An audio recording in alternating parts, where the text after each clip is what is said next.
Hi, hello and welcome to my channel. Today we are talking about viral products that I don't like. I'm gonna explain why I don't like these. They are not for me and my skin or my hair and etc.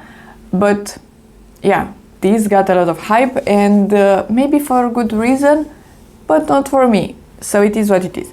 Let's talk about them in random order. The first one that I have here is the Gisou honey infused hair oil. So this is a hair oil that smells a bit like honey, so the scent is nice, but this is my natural hair.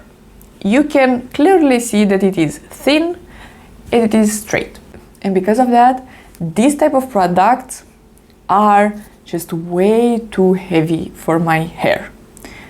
So it was weighting down my hair a lot, and because of that, of course, I'm not seeing the good effects of it, so I'm not enjoying it. It is not for me, and in my opinion, it is not for anybody with very thin hair.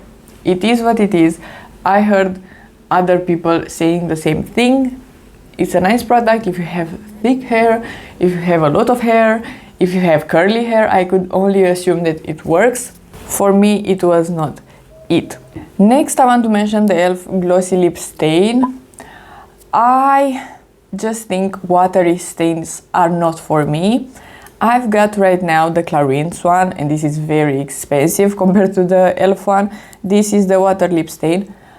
They look just patchy and uneven, messy, and they look so ugly on the lines from the lips. So I could only assume if you have lip filler, they could look nice because you don't have that many lines and cracks on your lips. But for me, they look just patchy and ugly. Next product is the Supergoop Glow Screen. This as well was very popular. It is like a glowy sunscreen, and sure, if you are using it on its own, you will look like a disco ball, but it will look okay. If you want to put anything on top of it, like makeup, because it is a glowy sunscreen. In my mind, it's just a good primer, but in reality it's not. It is messy, you will look shimmery and like a disco ball, and if you are putting makeup on top, any type of makeup on top, it will peel like crazy. That was my experience. And of course, if you are putting like the smallest bit in that makeup, okay, maybe you will make it work, but it is a sunscreen. The sole purpose of this product is to protect me from the sun. So I need to apply a good amount.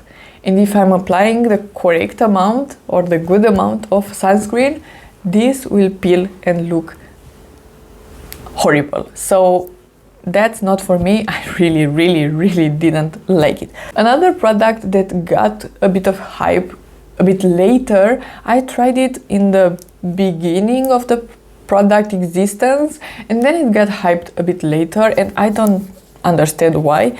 It is the Danessa Myricks Chrome Flakes. I tasted only one shade, so maybe my shade was pretty bad, or I have no idea, but it looked so...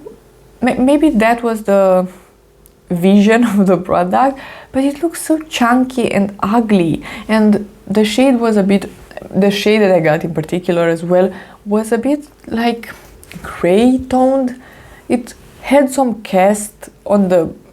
It casted some shadows on my eye, and it was very chunky, very heavy, and it dried up pretty fast, and it dried up completely, so it was unusable. And as well, I remember that it removed some product from underneath, so if you want to put like a matte brown on the crease or something like that, and a look like this, if you want to put some flakes on top of this, it will just move the product under it. It was a mess. I really didn't like it. Next, I have one brand that I absolutely love, and it is NYX, but the Buttermelt bronzer and blush, not for me.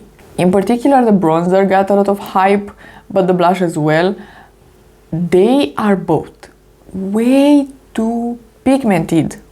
For the bronzer, I got the second shade, it was incredibly pigmented. And then I got the first shade, the lightest one, and that one was pigmented as well, too pigmented. I understand that the product, at least it is blendable and buildable, but what do you need to build really? Because if you are just putting the brush very carefully in there, you have a whole face of bronzer and it's just unusable. From my experience, it was too pigmented. It looked like I have two lines right here like that. And I do like, look at me right now even, I do like a lot of bronzer and blush and everything.